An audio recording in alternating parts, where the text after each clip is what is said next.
فمنهم من قضى نحبه ومنهم من ينتظر فما بدلوا تبديلا. ബഹുമാനരായ സഹോദരന്മാരെ, സുഹൃത്തുക്കളെ, പരിശുദ്ധ റമളാനിൻ്റെ ഏറ്റവും അനുഗ്രഹീതമായ സമയങ്ങളിലൂടെയാണ് നമ്മൾ കടന്നുപോയിക്കൊണ്ടിരിക്കുന്നത്. അള്ളാഹു നമ്മുടെ നോമ്പുകളും രാത്രി നമസ്കാരങ്ങളും ഖുർആൻ പാരായണങ്ങളും മറ്റു ഇബാദത്തുകളുമൊക്കെ പ്രതിഫലം ലഭിക്കുന്ന മഹത്തായ സൽക്കർമ്മങ്ങളായി അള്ളാഹു സ്വീകരിച്ച് അനുഗ്രഹിക്കുമാറാകട്ടെ. കേരളത്തിലെ എല്ലാ സ്ഥലങ്ങളിലും എല്ലാ ജില്ലകളിലെ മണ്ഡലങ്ങളിലും ഈ റമളാനിൽ ഇതുപോലെ യുവപദങ്ങൾ, നമ്മൾ യുവാക്കളെ പ്രത്യേകം ക്ഷണിച്ചു വരുത്തിക്കൊണ്ടുള്ള ഇഫ്താറോടുകൂടിയുള്ള പ്രോഗ്രാമുകൾ കുറച്ച് ദിവസങ്ങളായി നടന്നുകൊണ്ടിരിക്കുകയാണ്. അള്ളാഹുവിന് ഇബാദത്തുകൾ ചെയ്യുന്നതിന് വേണ്ടിയാണ് അള്ളാഹു നമ്മളെ സൃഷ്ടിച്ചിട്ടുള്ളത്. പരിശുദ്ധ ഖുർആൻ അത് നമുക്ക് വ്യക്തമായി നമ്മളെ ഓർമ്മപ്പെടുത്തിയിട്ടുണ്ട്. വമാ ഖലഖതുൽ ജിന്ന വൽ ഇൻസ ഇല്ലാ ലിയഅ്ബുദൂൻ. മനുഷ്യരെയും ജിന്നവർഗത്തിനെയും നാം സൃഷ്ടിച്ചിട്ടുള്ളത് എനിക്ക് അള്ളാഹുവിന് മാത്രം ആരാധനകൾ അർപ്പിക്കുന്നതിനും ഇബാദത്ത് ചെയ്യുന്നതിനും വേണ്ടിയാണ്. അള്ളാഹു ഇതേ റമളാനിൽ തന്നെയാണ് തൗഹീദിന്റെ സംരക്ഷണത്തിനു വേണ്ടി മുഹമ്മദ് നബി സ്വല്ലല്ലാഹു അലൈഹി വസല്ലമയും സ്വഹാബികളും ആയുധമെടുത്ത് ബദറിലേക്ക് യാത്ര ചെയ്തിട്ടുള്ളത്. റമളാനിന്റെ പ്രത്യേകതകൾ ചരിത്രത്തിൽ എമ്പാടും നമുക്ക് കാണാൻ പറ്റും. അല്ലാഹു പരിശുദ്ധ ഖുർആൻ അവതരിപ്പിച്ച മാസം ശഹ്റു റമളാൻ അല്ലദീ ഉൻസില ഫീഹിൽ ഖുർആൻ. ഈസാ നബി അലൈഹി സ്വലാമിന് അള്ളാഹു ഇഞ്ചീൽ അവതരിപ്പിച്ചത് റമളാനിലാണ്. മൂസ അലൈഹി സ്വലാമിന് അള്ളാഹു തൗറാത്ത് അവതരിപ്പിച്ചത് റമളാൻ മാസത്തിലാണ്. ചരിത്ര പ്രസിദ്ധമായ അള്ളാഹുവിൻ്റെ റസൂലിൻ്റെ മക്ക വിജയം, ഫത്ഹു മക്ക, അതൊരു റമളാനിലായിരുന്നു. റമളാനിൽ അങ്ങനെ ഒരുപാട് ചരിത്ര സംഭവങ്ങൾക്ക് സാക്ഷിയായ ഒരു മാസം കൂടിയാണ് റമളാൻ. ബനൂ സഖീഫ് ഗോത്രം, ഒരു ഗോത്രം ഒന്നടങ്കം ഇസ്ലാമിലേക്ക് കടന്നു വന്നത് ഒരു റമളാൻ മാസത്തിലായിരുന്നു. അള്ളാഹുവിൻ്റെ റസൂലിൻ്റെ സ്വഹാബ അവരുടെ റമളാനൊക്കെ പല ക്ലാസ്സുകളിലും നമ്മൾ കേട്ടിട്ടുണ്ടാകും. പ്രിയപ്പെട്ടവരെ, ഇന്ന് ഈ കുറഞ്ഞൊരു സമയം നിങ്ങളുടെ മനസ്സിലേക്ക് ചില ചിന്തകൾ കൊണ്ടുവരണം എന്ന് മാത്രമാണ് ഉദ്ദേശിക്കുന്നത്. ആകാശത്തിൻ്റെ ചുവട്ടിൽ, ഈ ഭൂമിയുടെ മുകളിൽ അള്ളാഹു സൃഷ്ടിച്ചിട്ടുള്ള കോടിക്കണക്കിന് ജീവജാലങ്ങൾ, സൃഷ്ടികളിൽ അള്ളാഹു ആദരിച്ച ഉന്നതരായ അവൻ്റെ സൃഷ്ടിയാണ് മനുഷ്യരായ നമ്മൾ. ഈ പുതിയ കാലത്തെ വാർത്തകൾ ഓരോന്നും നമ്മൾ കേൾക്കുമ്പോൾ പലതരത്തിലുള്ള ചർച്ചകളാണ് ഈ വാർത്തകൾ അടിസ്ഥാനമാക്കി ചാനലുകളിലും മീഡിയകളിലും പലതരത്തിലുള്ള ആളുകൾ സംഗമിക്കുന്നിടത്തും മൈക്കയില്ലാതെ മനുഷ്യർ ഒരുമിച്ച് കൂടുന്നിടത്തും ഒക്കെ ചർച്ച ചെയ്യാറുള്ളത് പുതിയ കാലത്തിൻ്റെ, പുതിയ തലമുറയുടെ അവസ്ഥകളെക്കുറിച്ചാണ്. തിരുവനന്തപുരത്ത് ഒരു ചെറുപ്പക്കാരൻ,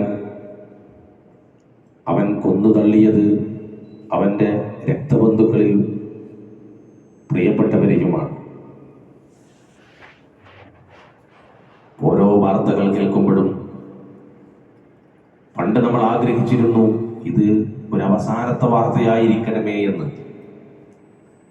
പക്ഷേ ഇന്ന് നമ്മുടെയൊക്കെ മനസ്സ് പറയുന്നത് ഇതൊന്നും അവസാനത്തെ വാർത്തയാകൂല എന്നാണ് നമ്മുടെ മനസ്സ് പറയുന്നത്. അല്ലാഹു കാത്തുരക്ഷിക്കുമാറാകട്ടെ. ഇവിടെ പ്രശ്നം ഈ തലമുറക്കാണോ അതല്ല ഈ തലമുറയിൽ ജീവിക്കുന്ന നമ്മൾ ഓരോരുത്തരും സ്വീകരിക്കുന്ന സമീപനങ്ങൾക്കാണോ എന്ന് കൃത്യമായി പരിശോധിക്കപ്പെടേണ്ടതുണ്ട്.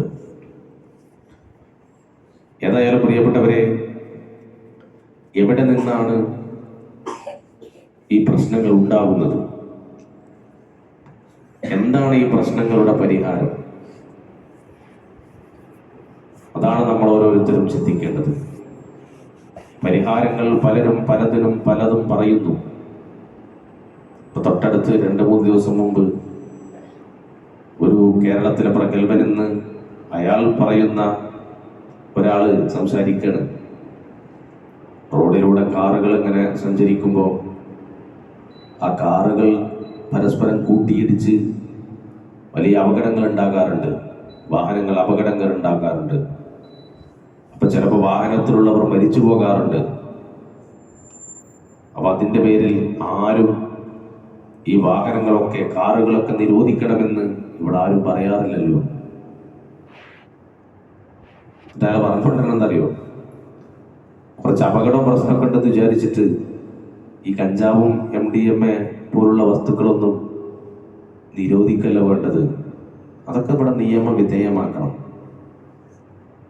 സാധാ സോപ്പും തീപ്പെട്ടിയും പേസ്റ്റും കിട്ടുന്നത് പോലെ എല്ലാ ഗ്രാമങ്ങളിലും മുക്കിലും മൂലയിലും ഒക്കെ ഇത് വാങ്ങാൻ കിട്ടിയാലും പിന്നെ ഇതിനൊരു വില ഉണ്ടാവില്ല, ഇത്ര പ്രശ്നം ഉണ്ടാവില്ല എന്നാണ് മൂപ്പരുടെ കാഴ്ചപ്പാട്. മൂപ്പരുടെ വാദത്തിന് പിന്തുണ കൊടുക്കുന്ന ആ മാനസികാവസ്ഥയുള്ള ആളുകൾ എമ്പാടും നമ്മുടെ നാട്ടിലുണ്ടാവുകയാണ്. തിരുവനന്തപുരത്തെ ഒരു ബസ് വെയിറ്റിംഗ് ഷെഡ്, കേരളത്തിലെ പ്രസിദ്ധമായ ഒരു കോളേജിന്റെ മുമ്പിലുള്ള ഒരു ബസ് വെയിറ്റിംഗ് ഷെഡ്. കോളേജ് വിട്ടുകഴിഞ്ഞാൽ ആൺകുട്ടികളും പെൺകുട്ടികളും യാതൊരു നാണവും മാനവും ഇല്ലാതെ ആ ബസ് വെയിറ്റിംഗ് ഷെഡിൽ ഇരിക്കുന്നത് കണ്ടിട്ട് അവിടെയുള്ള കുറച്ച് സാംസ്കാരിക ബോധമുള്ള അല്ലെങ്കിൽ ധാർമ്മികമായ ചിന്തയുള്ള കുറച്ച് ആളുകൾ അവിടെ ഇരിക്കുന്ന ഇരിപ്പിടൊന്ന് മുറിച്ച് പീസാക്കി. നമ്മളൊക്കെ കണ്ടതാണ് ആ വിവാദം. അപ്പോ എന്ത് സംഭവിച്ചത്? പിന്നെ അടുത്ത ദിവസം ആ ബസ് സ്റ്റോപ്പിലേക്ക് ഒരു സമരമാണ്. എന്നിട്ട് ആൺകുട്ടി പെൺകുട്ടിയുടെ മടിയിൽ ആൺകുട്ടിയൊക്കെ ആയിട്ട് ആ ബസ് സ്റ്റോപ്പിൽ ഇരുന്നിട്ടാണ് പ്രതിഷേധിക്കുന്നത്, മടിയിൽ കയറി ഇരുന്നിട്ട്. അപ്പോഴാണ് അടുത്തൊരു സംഭവം.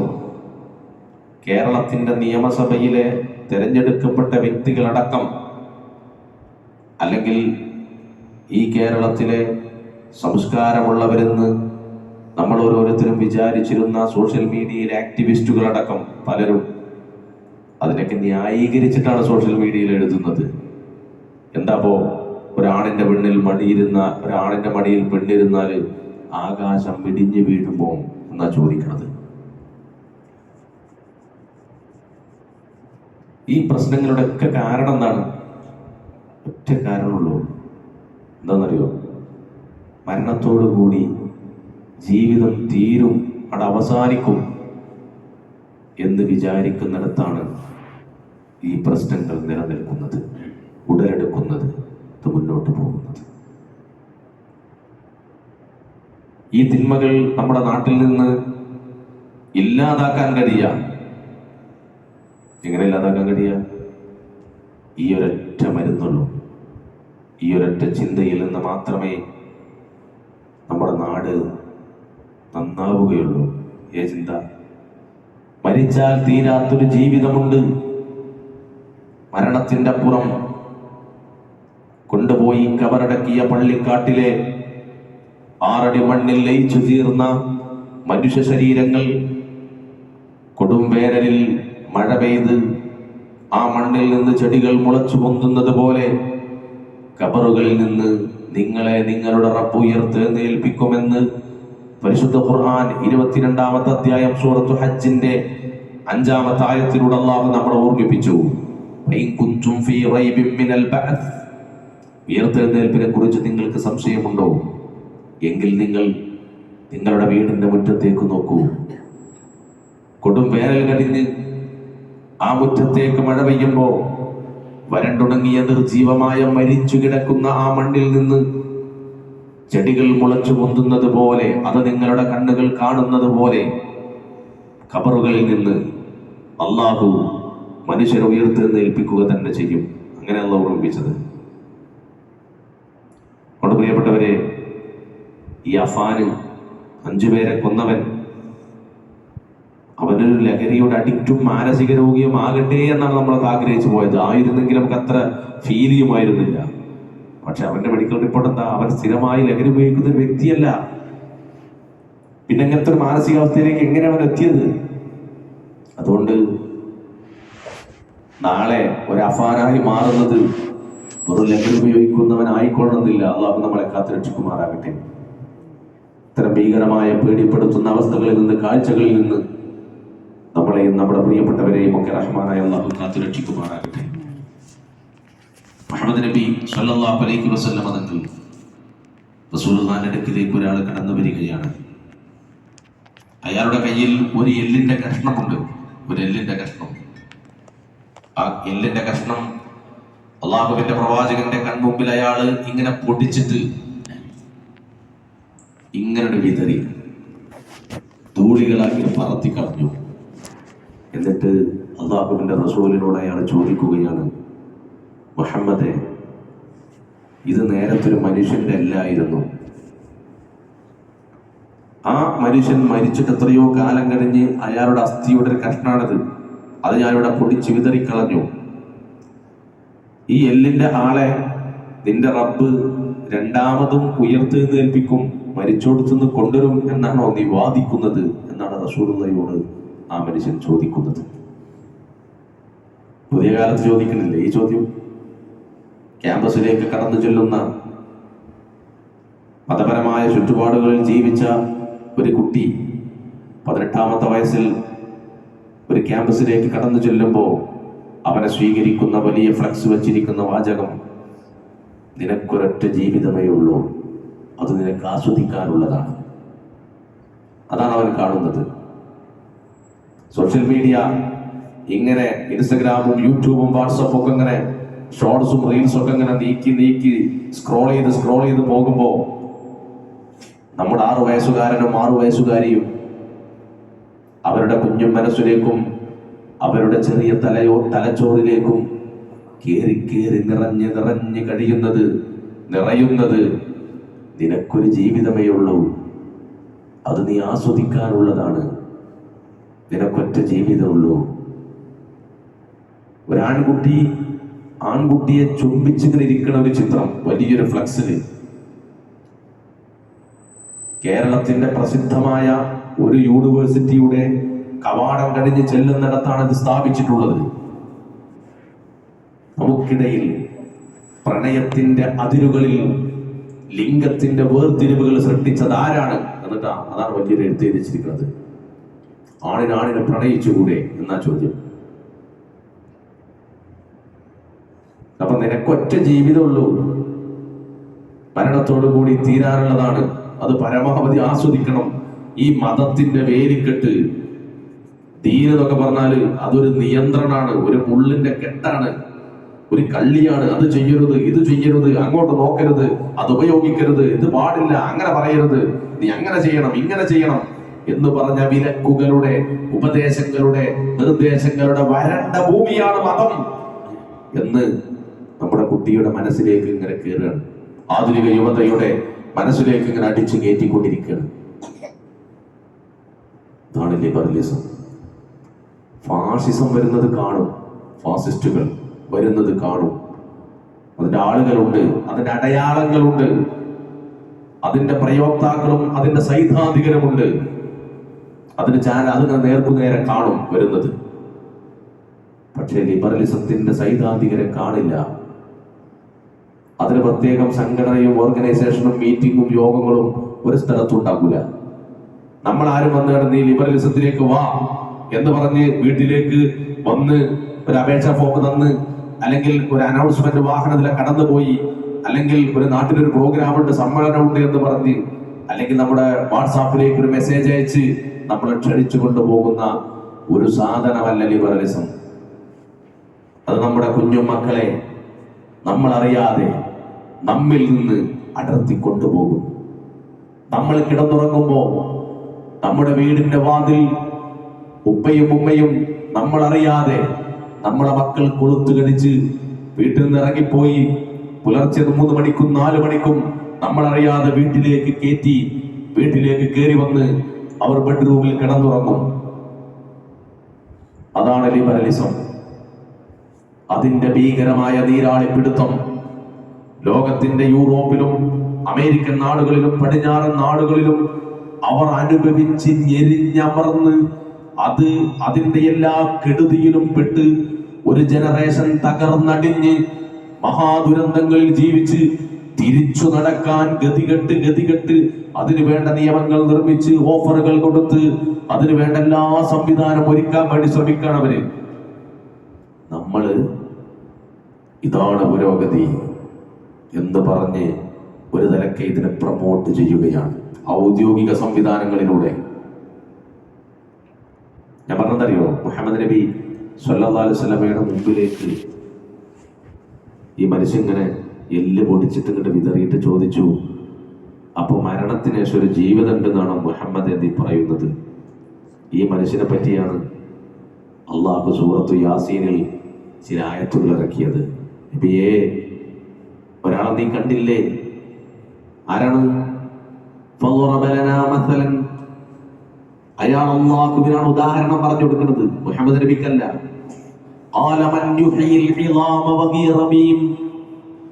അയാളിനെ ചോദിക്കാണ് നബിയെ, ുരുമ്പിപ്പോയ എല്ലിനെ ആരാണ് ജീവിപ്പിക്കുക എന്നവൻ ചോദിക്കുന്നു. അയാളോട് നീ പറഞ്ഞു കൊടുക്കുക,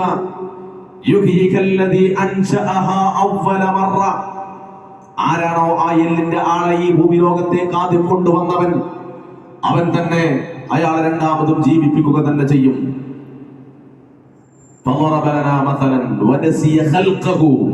അവൻ ജനിച്ചതവൻ മറന്നുപോയി, ചോദ്യം ചോദിക്കുന്നവൻ മറന്നുപോയി.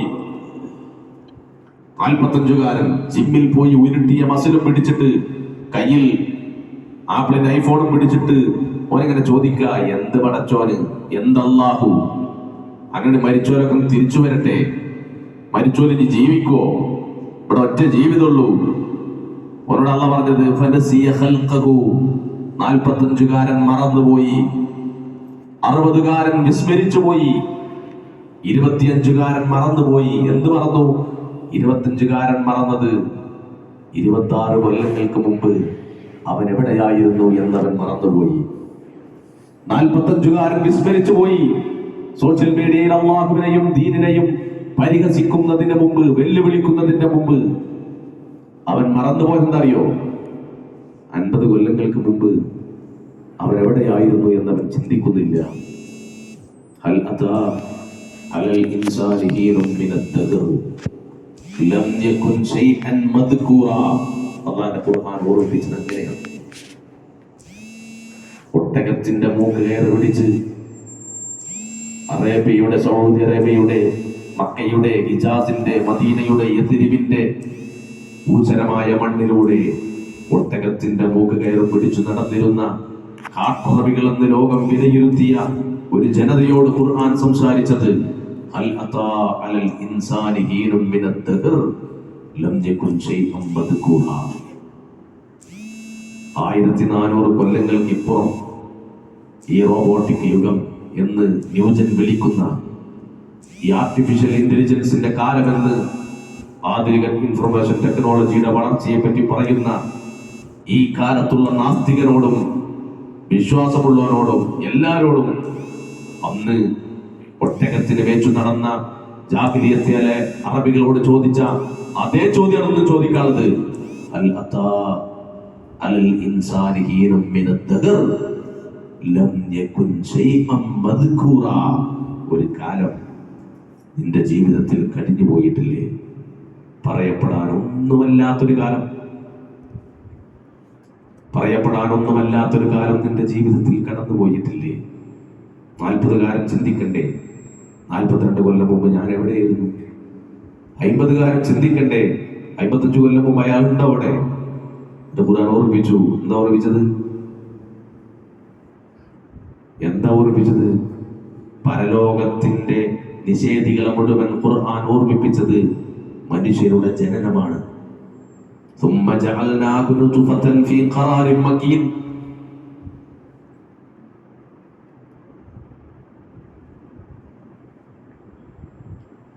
هل أتى على الإنسان حين من الدهر لم يكن شيئا مذكورا. إنا خلقنا الإنسان من نطفة أمشاج نبتليه فجعلناه سميعا بصيرا. إنا خلقنا الإنسان من نطفة. അതല്ല ഇങ്ങനെ ഓർമ്മിപ്പിക്കുക ഖുർആനില്. അഹങ്കാരിയായ മനുഷ്യനോട്, ധിക്കാരിയായ മനുഷ്യനോട് ഖുർആൻ ഓർമ്മിപ്പിക്കുകയാണ്. ഞാനൊന്നിങ്ങനെ വിരൽ ഞൊടിച്ച ഈ ലോകം എന്റെ വിരലിനനുസരിച്ച് ഇങ്ങനെ ചലിക്കുമെന്ന് വിശ്വസിക്കുന്ന സ്വേച്ഛാധിപതികളോട് ഖുർആൻ പറഞ്ഞു, ഇന്നാ ഖലഖ്നൽ ഇൻസാന മിൻ നുത്ഫ. നീയൊരു നുത്ഫയായിരുന്നു. നിന്റെ പിതാവ് ശ്രമിച്ച 20 കോടി കണങ്ങളിൽ ഒരു കണം മാത്രമായിരുന്നു നീ. ഒരു സൂചിയുടെ മുനയിൽ 20 കോടി. ഒരു സൂചിയുടെ മുനയിൽ 20 കോടി. ആ 20 കോടിയിൽ ഒന്നായിരുന്നു പ്രിയപ്പെട്ടവരെ ഞാനും നിങ്ങളും. എത്ര സുന്ദരമായിട്ടാ അള്ളാഹു നമ്മുടെ നിസ്സാരത നമ്മളെ ഓർമ്മിപ്പിക്കുന്നത്. എന്നിട്ടോ നിന്റെ മാതാവിന്റെ അണ്ടവാഹിനിക്കുഴലിലൂടെ ഗർഭപാത്രത്തിലേക്ക് ഒരു യാത്ര നിനക്കുണ്ടായിരുന്നു മനുഷ്യ. അങ്ങനെ ഗർഭാശയമെന്ന നിന്റെ ഉമ്മാന്റെ ഉദരത്തിലെ 3 ഇരുട്ടറകൾക്കുള്ളിൽ ثم جعلناه نطفة في قرار مكين ثم خلقنا النطفة علقة فخلقنا العلقة مضغة فخلقنا المضغة عظاما فكسونا العظام لحما ثم أنشأناه خلقا آخر فتبارك الله أحسن الخالقين. എന്താ ഖുർആന്റെ പ്രയോഗം? നിന്നെ ഒരു ബീജഗണമായി നിന്റെ ഉമ്മാന്റെ ഗർഭപാത്രത്തിൽ, അതൊരു രക്തപിണ്ഡമായി, ഭ്രൂണമായി, മാംസപിണ്ഡമായി, അതൊരു അസ്ഥിയായി, എല്ലായി. ثم كسونا العظام لحما. ആ അസ്ഥിയിലെ മാംസം പൊതിഞ്ഞ് ثم أنشأناه خلقا آخر. നിന്നെ ഒരു മനുഷ്യ കുഞ്ഞായി മാറ്റിയെടുത്തത് അല്ലാഹുവാണ്. നീയാണോ? ഞാനാണോ? നമ്മളാണോ? ലോകത്തുനിന്ന് ജീവിക്കുന്ന 820 കോടി മനുഷ്യർ, അതിലൊരാൾക്ക് പറയാൻ പറ്റുമോ ഞാനാണ് എന്നെ രൂപപ്പെടുത്തിയത്? പറയാൻ പറ്റും സുഹൃത്തുക്കളെ? ഇല്ല. നിസ്സാരത നമ്മളെ പഠിപ്പിക്കുകയാണ്. അവിടെ നിന്ന് ഈ ഭൂമി ലോകത്തേക്ക് നിങ്ങളെ കൊണ്ടുവന്നവനാരാ? ആരാ കൊണ്ടുവന്നത്? മെഡിക്കൽ സയൻസ് ആണോ ഈ ഭൂമി ലോകത്തേക്ക് കൊണ്ടുവന്നവൻ? അല്ലാഹുവാണ്. വല്ലാഹു അഖ്റജകും മിൻ ബുതൂനി ഉമ്മഹാതികും ലാ തഅലമൂന ശൈആ വജഅല ലക്കുമുസ് സമഅ വൽ അബ്സാറ വൽ അഫ്ഇദ ലഅല്ലകും തഷ്കുറൂൻ. അല്ലാഹുവിനെ വെല്ലുവിളിക്കുന്നവരെ, മതം വേണ്ട എന്ന് പറയുന്നവരെ, നിന്റെ 2 കൈയും കാലും ഒക്കെ ഇങ്ങനെ മസിലുണ്ടായി ഇങ്ങനെ നിന്റെ നാവ് ചലിക്കാൻ തുടങ്ങിയത് എന്ന് മുതലാ? ആരാ നിന്റെ മാതാവിന്റെ ഗർഭപാത്രത്തിൽ നിന്ന് നിനക്ക് അന്നം നൽകിയതാരാ? നിന്റെ ഉമ്മാന്റെ പൊക്കിൽ കുടിയിലൂടെ ഉമ്മ കഴിക്കുന്ന ഭക്ഷണത്തിന്റെ റിസൾട്ട് നിന്റെ ശരീരത്തിലേക്ക് ഒരു പൊക്കിൽ കൊടിയിലൂടെ കണക്ട് ചെയ്ത് നിനക്ക് റിസ്ക് നൽകിയവൻ അല്ലാഹുവാണ്. ഈ ലോകത്തിന്റെ ശ്രദ്ധാവ് അല്ലാഹുവാണ്. അവൻ കാരുണ്യവാനാണ്. അവനെല്ലാത്തിനും കഴിവുള്ളവനാണ്. അവൻ പാപങ്ങൾ പൊറുക്കുന്നവനാണ്. അവൻ അധികാരത്തിന്റെ ഉടമസ്ഥനാണ്. അവൻ പ്രതിഫല നാളിന്റെ ഉടമസ്ഥനാണ്. അല്ലാഹു നിനക്ക് നൽകിയത് അതെനിക്ക് ഓർമ്മ വേണം. അല്ലാഹു അഖ്റജകും മിൻ ബുതൂനി ഉമ്മഹാതികും ലാ തഅലമൂന ശൈആ വജഅല ലക്കുമുസ് സമഅ വൽ അബ്സാറ വൽ അഫ്ഇദ ലഅല്ലകും തഷ്കുറൂൻ. നിങ്ങളുടെ മാതാക്കളുടെ ഉദരങ്ങളിൽ നിന്ന് ഈ ഭൂമി ലോകത്തേക്ക് നിങ്ങളെ കൊണ്ടുവന്നവൻ ആരാ? അല്ലാഹു. ആരാ നിങ്ങളെ ഭൂമി ലോകത്തേക്ക് കൊണ്ടുവന്നവൻ? അല്ലാഹു. അവൻ നിങ്ങൾക്ക് വജഅല ലക്കുമുസ് സമഅ വൽ അബ്സാറ വൽ അഫ്ഇദ, നിങ്ങൾക്ക് കാണാന് കാഴ്ച, കേൾക്കാന് ശ്രവണ സഹായി, ചെവി, കാത്, ചിന്തിക്കാനുള്ള മനസ്സ് എല്ലാം നൽകിയതാരാ? അല്ലാഹു. നിങ്ങൾക്ക് ഓർമ്മ വേണം, ഇത് നമുക്ക് ഓർമ്മ വേണം.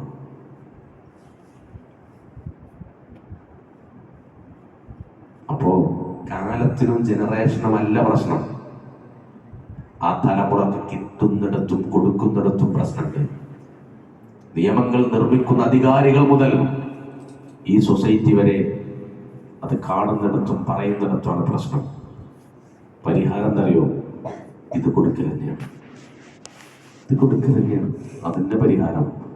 കാരണം എന്തറിയോ? ഈ ലോകം അവസാനിക്കുന്നത് വരെ മനുഷ്യരെ നന്നാക്കാനുള്ള പരിഹാരത്തിൻ്റെ വഴി ഇസ്ലാം എന്ന ദീന് മാത്രം. ഖുർആനും ഹദീസും അത് കൊടുത്താൽ മതി. കറക്റ്റ് ടൈമിൽ കൊടുക്കുക. മോളെ പാലിലേക്ക് വെള്ളം പാല്. ഉമ്മ ഖലീഫ ഉമർ പറഞ്ഞിട്ടുണ്ട് പാലിന് വെള്ളം കൂട്ടാൻ പാടില്ല. ഖലീഫ ഉമർ കാണില്ല മോളെ, ഇത് രാത്രിയല്ലേ. ഖലീഫ ഉമർ കണ്ടിട്ടില്ലെങ്കിലും ഉമ്മ അള്ളാഹു കാണൂലേ എന്ന് ചോദിച്ചൊരു മോളെ ചരിത്രം നമ്മളെ പഠിപ്പിക്കുന്നുണ്ട്. പ്രിയപ്പെട്ടവരെ, ഒരു ഉപ്പ എല്ലാ ദിവസവും സുബഹിസ്കാരം കഴിഞ്ഞാൽ ഞമ്മടെ പലപ്പോഴും പറഞ്ഞതാ, ഉപ്പ ഫോൺ എടുക്കും. ആ വീട്ടിൽ നിന്ന് കുറേ ദൂരെ അയാളുടെ മകൻ ഒരു ഹോസ്റ്റലിൽ പഠിക്കണം. ഹോസ്റ്റലിൽ പഠിക്കണ മോനെ ഉപ്പ വിളിക്കണം. എന്നും വിളിക്കും സുബഹിസ്കാരം കഴിഞ്ഞാൽ. വിളിച്ചിട്ട് ചോദിക്കണം, എന്താ മോനെ, നീ ഇന്ന് സുബഹി ജമാഅത്തിൽ പള്ളിയിൽ പോയില്ലേ? നീ ഖുർആൻ ഓതിയില്ലേ? രാവിലെ ചൊല്ലേണ്ട ദിക്റുകൾ ചൊല്ലിയില്ലേ? കുഞ്ഞുനാളിൽ സ്വന്തം മകനെ കയ്യിന്റെ വിരലിൽ തൂക്കി ഇങ്ങനെ പിടിച്ച് പള്ളിയിലേക്ക് കൊണ്ടുപോയി ശീലിപ്പിച്ചൊരുപ്പ, 17 കൊല്ലം കൂടെ നിഴലായി ദീനം നൽകി പോറ്റി വളർത്തിയ ഉപ്പ 18ാമത്തെ വയസ്സ് മുതൽ കേരളത്തിന്റെ പുറത്തൊരു ക്യാമ്പസിലേക്ക് ചേർത്തപ്പോ കൂടെയുള്ളതുപോലെ ഉപ്പ ചോദിക്കുകയാണ്, മോനെ നീ ഖുർആൻ ഓതിയില്ലേ? ഈ ഒരു ചിന്തയാണ് പ്രിയപ്പെട്ടവരെ നമുക്ക് പരിഹാരമുള്ളൂ, വേറൊന്നും പരിഹാരമല്ല. ഞാൻ മരിച്ചാൽ എന്നെ മുന്തിരിവള്ളിയുടെ ചുവട്ടിൽ കുഴിച്ചിടണം, മറമാടണമെന്ന് മരണത്തിന്റെ വസിയത്തെഴുതിയ ലഹരിയോടുള്ള അടങ്ങാത്ത അഭിനിവേശത്തിന്റെ ഏറ്റവും വലിയ ഉദാഹരണമായിരുന്നു ജാഹിലിയ്യത്തിൽ ജീവിച്ചിരുന്ന നബി സല്ലല്ലാഹു അലൈഹി വസല്ലം കാലത്ത് ജീവിച്ചിരുന്ന മനുഷ്യരുടെ ലഹരിയോടുള്ള ആസക്തി. മനുഷ്യരെന്തുണ്ടോ എന്നുള്ളതാണ് ഈ ലഹരിയോടുള്ള താല്പര്യം. ഞാൻ മരിച്ചാലും കിട്ടണം എനിക്ക് ലഹരി, അതുകൊണ്ടാണ് മുന്തിരിവള്ളിന്റെ ചുവട്ടിൽ കുഴിച്ചിടണം എന്നാണത്. അപ്പൊ നുരുമ്പി പോകുന്ന എന്റെ എല്ലുകൾക്ക് ആ മുന്തിരിവള്ളിയുടെ വേരിലൂടെ മുന്തിരി വീഞ്ഞിന്റെ വല്ല നീരും കിട്ടുമോ, അവിടെ മരിച്ച അവിടെ കുഴിച്ചിടണം എന്നെഴുതിയിരുന്നത് ചരിത്രം നമ്മളെ പഠിപ്പിക്കുന്നത് മുഹമ്മദ് നബി സല്ലല്ലാഹു അലൈഹി വസല്ലമ പ്രബോധനം ചെയ്ത ഒരു ജനതയുടെ ലഹരിയുടെ ആസക്തിയായിരുന്നു നമ്മളെ കാണിക്കുന്നത്. ആ ജനത മദീനയുടെ തെരുവോരങ്ങളിൽ ലഹരിയുടെ വീപ്പകൾ തകർത്ത് തരിപ്പണമാക്കി ലഹരി ഇങ്ങനെ ചാരിട്ടൊഴുകുകയായിരുന്നു. മദ്യം എന്ന് പറയുന്നത് അതിശയോക്തിയുടെ വാചകങ്ങളല്ല, യാഥാർത്ഥ്യമായിരുന്നു.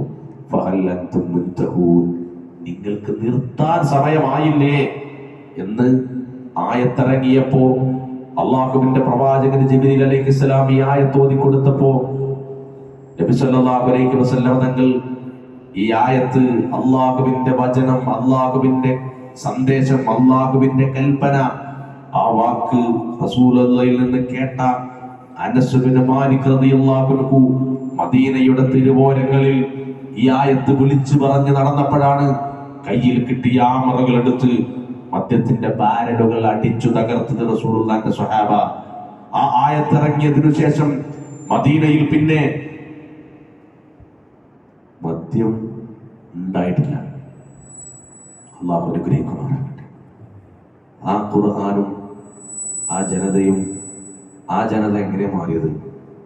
ഒരായത്ത് കേട്ടപ്പോഴേക്കും, ഒരായത്ത് അള്ളാഹുവിന്റെ റസൂലിൽ നിന്ന്, സ്വഹാബയിൽ നിന്ന് കേട്ടപ്പോഴേക്കും അത് മുഴുവൻ തകർത്ത് തരിപ്പണമാക്കാൻ മാത്രം പരിവർത്തിപ്പിക്കപ്പെടാനുള്ള ഒരു മാനസികാവസ്ഥ അവർക്ക് എങ്ങനെ ഉണ്ടായത്? എങ്ങനെന്നറിയോ? മരിച്ച് തീരുന്ന ഒരു ജീവിതമല്ല നമ്മുടെ ജീവിതം എന്ന് ബോധ്യപ്പെട്ടതായിരുന്നു അവർക്ക്. ആ ബോധ്യമാണെന്നും നമുക്ക് പരിഹാരം.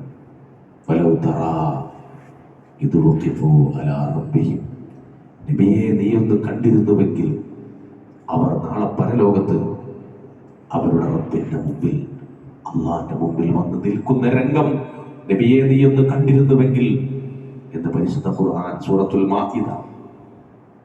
അന്ന് റബ്ബ് ചോദിക്കാണ്, അലൈസ ഹാദാ ഹഖ്? ഇപ്പൊ നിങ്ങൾക്ക് മനസ്സിലായില്ലേ ഇത് സത്യല്ലേ? ആരോര് പറയും, ബലാ പടച്ചോനെ സത്യം. അന്ന് അവർ ആഗ്രഹിക്കുകയാണ്, ഞങ്ങൾക്കും ഞങ്ങളുടെ കർമ്മങ്ങൾക്കുമിടയിൽ അമദൻ ബഈദ, വിദൂരമായ ഗ്യാപ്പുകൾ ഉണ്ടായിരുന്നുവെങ്കിൽ എത്ര നന്നായിരുന്നേനെ എന്ന് അവർ ആഗ്രഹിച്ചു പോവുകയാണ്. അന്ന് ആഗ്രഹിച്ചിട്ട് കാര്യമില്ല. ഞാൻ പറഞ്ഞറിയോ, അള്ളാഹുവിന്റെ റസൂലിന്റെ സ്വഹാബ അവർക്ക് ബോധ്യപ്പെട്ടു മരണത്തിന്റെ അപ്പുറം ഒരു ജീവിതമുണ്ട്, അവിടെ സ്വർഗ്ഗമുണ്ട്. ചിലരിങ്ങനെ നോക്കുകയാണ്, ഓ ഇന്ന് നമുക്കറിയാലോ ഇന്ന് ആഘോഷമാണ്, എന്തെങ്കിലും പറഞ്ഞ് ആഘോഷിക്കണം. അതാണ് ന്യൂ ജൻ മെന്റാലിറ്റി. അതാ കുട്ടികൾ ഈ ജനറേഷൻ ഉണ്ടാക്കിയതല്ല. അതിന്റെ പിന്നിൽ കോടിക്കണക്കിന് ട്രില്യൺ ഡോളറുകളുടെ ബിസിനസ് താല്പര്യമുള്ള കോർപ്പറേറ്റുകളുടെ വളഞ്ഞ ബുദ്ധിയാണ്. അവരാണ് സോഷ്യൽ മീഡിയ യൂസ് ചെയ്യുന്ന ആളുകൾ.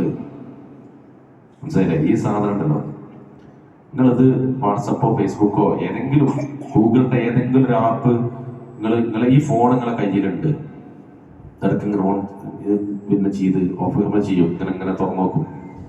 അതിൻ്റെ ഇടയിൽ നിങ്ങൾ ഏതെങ്കിലും ഒരു വസ്തുവിനെ പറ്റി നിങ്ങളെ കൂട്ടുകാരോട് ഇങ്ങനെ സംസാരിച്ചു നോക്കി, ഒരു പ്രൊഡക്റ്റിനെ പറ്റി, അത് ഈ ഫോൺ സ്കാൻ ചെയ്യും. അങ്ങനെയാണ് AI സംവിധാനിച്ചിട്ടുള്ളത്. നമ്മുടെ കേവല സംസാരം പോലും പിടിച്ചിട്ട് അതിനനുസരിച്ചുള്ള സാധനങ്ങൾ നമുക്ക് ഇങ്ങനെ തരും. നമ്മൾ ഗൂഗിളിൽ ഒരു പ്രൊഡക്റ്റ്, ഗൂഗിളിൽ യൂട്യൂബിൽ ഒരു വീഡിയോ നമ്മൾ സെർച്ച് ചെയ്താൽ നമ്മൾ അതിനുള്ളിലേക്കാണ് ഇവനെ പെടുക. അത് ഇങ്ങനെ തരും നമുക്ക്. ഫേസ്ബുക്ക് എല്ലാം അങ്ങനെയാണ്, എൻ്റെ സിസ്റ്റം അങ്ങനെയാണ്. ഇവരാണ് ഈ കോർപ്പറേറ്റ് കച്ചവടക്കാരാണ് ട്രെൻഡുകൾ നിശ്ചയിക്കുന്നത്. ആ ട്രെൻഡാണ് നമ്മുടെ ജനറേഷനെ പിടികൂടുന്നത്. 5ാം ക്ലാസ്സിലെ കുട്ടി, 10 വയസ്സായ പെൺകുട്ടി, 5ാം ക്ലാസ്സിലെ 10 വയസ്സായ പെൺകുട്ടി, 1ാമത്തെ പീരീഡ് കഴിഞ്ഞു, 10:40 ബെല്ലടിച്ചു, ഫസ്റ്റ് ക്ലാസ് എടുത്ത സാറ് ക്ലാസ്സിൽ നിന്ന് ഇങ്ങനെ പോവുകയാണ്. 5ാം ക്ലാസ്സിലെ പെൺകുട്ടി ബാഗ് ഇങ്ങനെ തുറക്കാൻ, എന്നിട്ട് ഇത്ര പോകുന്നൊരു കണ്ണാടി ബാഗ് എടുത്തിട്ട് മുന്നിൽ ഇങ്ങനെ ബാഗ് ചാരി വെക്കുകയാണ് കുട്ടി. കുട്ടിയുടെ മുഖം നോക്കുക, എന്നിട്ട് അടുത്ത മേക്കപ്പിന്റെ ഒരു ചെറിയ പെട്ടി എടുക്കുകയാണ്, ലിപ്സ്റ്റിക് എടുത്തിട്ട് ചുണ്ടുമേക്കൊന്ന് തേക്കുകയാണ് കുട്ടി. 5ാം ക്ലാസ്സിലെ പെൺകുട്ടി. 2ാമത്തെ പീരീഡ് കഴിയാണ്, ഇന്റർവെൽ ആവുകയാണ്. കുട്ടികളെ മുഴുവനും ഇറങ്ങി ഓടുകയാണ്. എങ്ങോട്ട് ഓടുന്നത് പെൺകുട്ടികൾ? ബാത്റൂമൊക്കെ. എന്തിനാ പോണത്? മുദ്രയ്ക്കാനാണ് ഓണത്? അല്ല, മുഖക്കൊന്ന് കെട്ടിക്ക് വൃത്തിയാക്കി അടുത്ത ലിപ്സ്റ്റിക്കും മേക്കപ്പൊക്കെ ഒന്ന് ചെയ്യാൻ. എങ്ങനെയാണ് പ്രിയപ്പെട്ടവരെ 5ാം ക്ലാസ്സിൽ പഠിക്കണം നമ്മുടെ കുട്ടികളുടെ മാനസികാവസ്ഥ എങ്ങനെയായത് നിങ്ങൾ ചിന്തിച്ചിട്ടുണ്ടോ? അതാ പറഞ്ഞത്, സോഷ്യൽ മീഡിയ അവരുടെ തലയിലേക്ക് അടിച്ചു കയറ്റുന്ന, നമ്മളല്ലാതാക്കുന്ന, കൊണ്ടുപോകുന്ന, നമ്മളറിയാതെ കൊണ്ടുപോകുന്ന രീതി നമ്മൾ പഠിക്കണം, അറിയണം. പുതിയ കണക്ക് പ്രകാരം അറിയോ, ഒരു കുട്ടി 6ാം ക്ലാസ്സിൽ 7ലൊക്കെ പഠിക്കണം, 5ലും 6ലൊക്കെ പഠിക്കുന്ന കുട്ടി ഏറ്റവും ചുരുങ്ങിയത് 400 ഷോർട്സ് റീൽസെങ്കിലും ഒരു ദിവസം കാണേണ്ടതാണ് കണക്ക്. 400 ഷോർട്സ് റീൽസെങ്കിലും ഒരു കുട്ടി കാണേണ്ടതാണ് കണക്ക്. അപ്പൊ ആ കുട്ടിക്ക് തോന്നുകയാണ് എന്ത്, ഈ കുട്ടികൾക്ക് ഈ സോഷ്യൽ മീഡിയയിൽ ജീവിക്കുന്ന കുട്ടികളുടെ ട്രെൻഡുകൾ. അപ്പൊ അവന്റെ മുടി, അമ്മ പറയാം മുടി വെട്ടടാ, കുട്ടി വിട്ടോ, മാഷ് പറയണം മുടി വെട്ടടാ, ഇങ്ങനത്തെ കുറൊന്നും പറ്റൂല, അപ്പം വിട്ടുവോ? എന്റെ മുടി ഇങ്ങനെ വലുതാകുകയാണ്. എന്തറിയോ, എന്റെ തലയിലെ മുടിയല്ല മാറേണ്ടത് ഇവന്റെ മനസ്സിലാണ് ഇത് മുടി വളരുന്നത്. എന്റെ മനസ്സിലാണ് വളർന്നിട്ടുള്ളത്.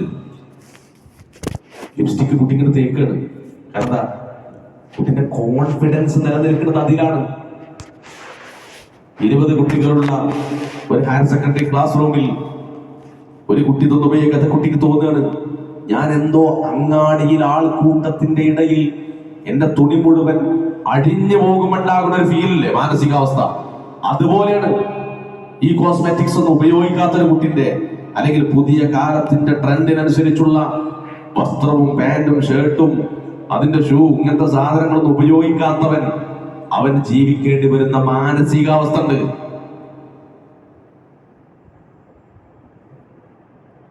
ടാപ്പിംഗ് തൊഴിലാളിയായ ബാപ്പ, റബ്ബറുടയുടെ ബാപ്പാക്ക് പണി. ബാപ്പാക്ക് 3 മക്കള്. അപ്പൊ ഈ വേനൽക്കാലമായ ടാപ്പിംഗ് ഉണ്ടാവില്ല, പണി കുറയും. ബാപ്പ മാഷോട് വന്നിട്ട് പറയാണ്, മാഷെ മോനെ എങ്ങനെയെങ്കിലും ഉപദേശിക്കണം. ഏത് മോനെ? 6ാം ക്ലാസ്സിൽ പഠിക്കുന്ന മോനെ. എന്താ കാരണം? അവന് ഞാൻ ഇപ്പൊ അടുത്തൊരു ഷൂ വാങ്ങി കൊടുത്തിട്ടുള്ളൂ. 350-400 റുപ്യന്റെ ഷൂവിന്റെ കാലുമലുണ്ട്. പക്ഷെ ഓൻ പറയണത് അത് പോരാ, വുഡ്ലാൻഡിന്റെ ഷൂ തന്നെ വേണമെന്നാണ്. 6ാം ക്ലാസ്സുകാരൻ 2000-3000 റുപ്യ എടുത്തിട്ട് 6ാം ക്ലാസ്സിൽ പഠിക്കുന്ന കുട്ടിക്ക് ഷൂ വാങ്ങി കൊടുക്കാൻ ഈ ഇടയ്ക്ക് പണിയുള്ള ടാപ്പിംഗ് തൊഴിലാളിയെ ബാപ്പാക്ക് കഴിയില്ല. 2-3 മക്കളില്ലേ? എങ്ങനെ 6ാം ക്ലാസ്സുകാരന്റെ മനസ്സിൽ ഈ ബ്രാൻഡഡ് വസ്തുക്കളുടെ പേര് അടിച്ചു കയറുന്നത് എങ്ങനെ? ഓരോ പേര് കേൾക്കുമ്പോ, ഞാൻ ഒരു ബ്രാൻഡും പറയുന്നില്ല, ഓരോ ബ്രാൻഡിന്റെ പേര് കേൾക്കുമ്പോ എന്താ പറയാ, ടാറ്റ, മാരുതി സുസുക്കി, ആൾട്ടോ എന്നൊക്കെ പറയുമ്പോ നമ്മളെ മനസ്സിലേക്ക് വരുന്നത് അതിന്റെ ആ സിമ്പൽ എന്ത് ചെയ്യും, നമ്മളെ മനസ്സിലേക്ക് ഇങ്ങനെ വരും. നമ്മളറിയാതെ പലപ്പോഴായി നമ്മൾ കണ്ട് നമ്മളെ തലയിലേക്ക് കയറിയതാണ് ആ ബ്രാൻഡുകള്. മാതൃഭൂമി, മലയാള മനോരമ എന്ന് പറയുമ്പോൾ എന്ത് ചെയ്യും, ദിവസങ്ങളായി കാലങ്ങളായി കാണുന്ന ആ മാതൃഭൂമിയുടെ ഫോണ്ട് നമ്മളെ മനസ്സിലേക്ക് വരും. അത് വകതിരിവില്ലാത്ത ചെറിയ മക്കളെ മനസ്സിലേക്ക് മാതൃഭൂമിന്റെ ഫോണ്ടല്ല കയറുക. ആ കാരണം വേറെ കുറെ കാര്യം കയറുന്നത്. കേരളത്തിൽ +1 പഠിക്കുന്ന ഒരു പെൺകുട്ടി അവരുടെ പിതാവ് അറിയാതെ പിതാവിന്റെ ഗൂഗിൾ അക്കൗണ്ട്, ഗൂഗിൾ പേ അക്കൗണ്ട് ഉപയോഗിച്ച് ഓൺലൈനിൽ ഒരു കോഴ്സിന് ചേർന്നു. ഏതാ കോഴ്സ്? കൊറിയൻ ഭാഷ പഠിക്കണ കോഴ്സ്. കൊറിയൻ ഭാഷ. എന്തിനാ കൊറിയൻ ഭാഷ പഠിക്കണത്?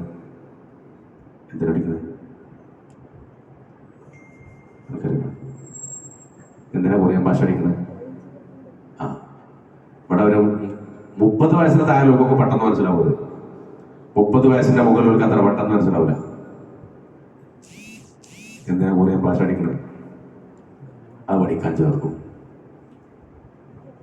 കേരളത്തിലെ തലസ്ഥാനം തിരുവനന്തപുരം. ഗൂഗിളിൽ സെർച്ച് ചെയ്ത് നോക്കൂ. തിരുവനന്തപുരത്തെ കല്ലമ്പലം എന്ന സ്ഥലം. 10ാം ക്ലാസ്സിൽ ഫുൾ A+ വാങ്ങിയ ഒരു പെൺകുട്ടി ഫുൾ A+ വാങ്ങി. +1 പഠനം പിന്നോട്ട് പോയി. അത്ഭുതം. അവർക്ക് മനസ്സിലാവുള്ള കേസ് എന്താ? +2 ആ കുട്ടി പരാജയപ്പെട്ടു, സൂയിസൈഡ് ചെയ്തു. ഒരു കുറിപ്പ് എഴുതി വെച്ചു.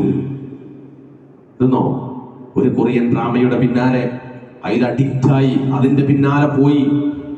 അനിയത്തിയുടെ പേരെഴുതിയിട്ട് പറഞ്ഞു, അവൾ ഒരിക്കലും ഇത് കേൾക്കാനോ ഇതിന്റെ പിന്നാലെ പോകാനോ സമ്മതിക്കരുത്. സ്വന്തം ബാപ്പാക്കും ഉമ്മാക്കും എഴുതിച്ചിട്ട് ഈ കുട്ടി സൂയിസൈഡ് ചെയ്തു. ഈ കൊറിയക്കാര് കാണാൻ കുറച്ച് ക്യൂട്ടായ ആളുകളാണ്. ഇവരെ വെച്ചിട്ടുള്ള കുറച്ച് ആൽബം, മ്യൂസിക് ബാൻഡും കുറെ സംഗതികളുണ്ട്.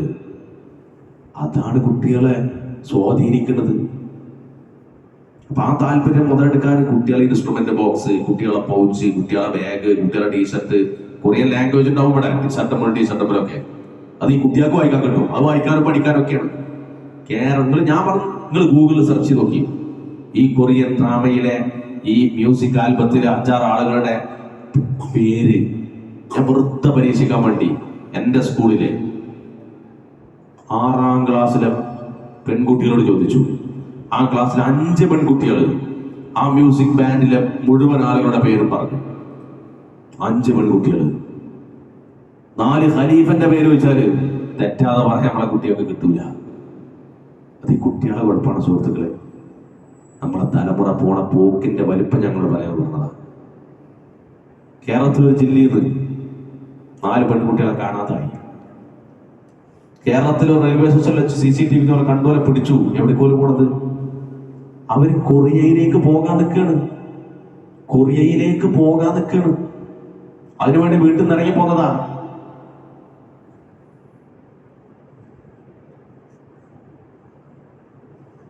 അപ്പൊ എന്താന്ന് വെച്ചാല് ഇത് വേറെ ലോകം. ഞാൻ പറഞ്ഞ വെച്ചാൽ ആഘോഷിക്കുക എന്നുള്ളതാണ് പുതിയ ജനറേഷനെ പോലെ കൊടുക്കുന്ന ചിത്രം. അപ്പൊ എല്ലായിടത്തും ആഘോഷിക്കുക. സ്കൂൾ തുടങ്ങുമ്പോൾ ആഘോഷം, സ്കൂൾ കൂട്ടുമ്പോൾ ആഘോഷം, ഓണത്തിന്, ക്രിസ്മസിന്, പെരുന്നാളിന്, മൈരാജിക്ക്, ബർത്ത്ഡേക്ക്, കല്യാണത്തിന്, അങ്ങനെ തുടങ്ങി എന്തൊക്കെ ഉണ്ടോ എല്ലായിടത്തും ആഘോഷം. ആഘോഷം സമം ലഹരി ആൻഡ് DJ.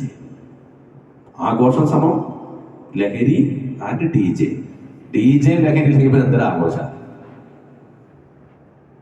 സർക്കാർ പറഞ്ഞില്ലപ്പോ DJ പാർട്ടികൾ ശക്തമായി നിരീക്ഷിക്കും.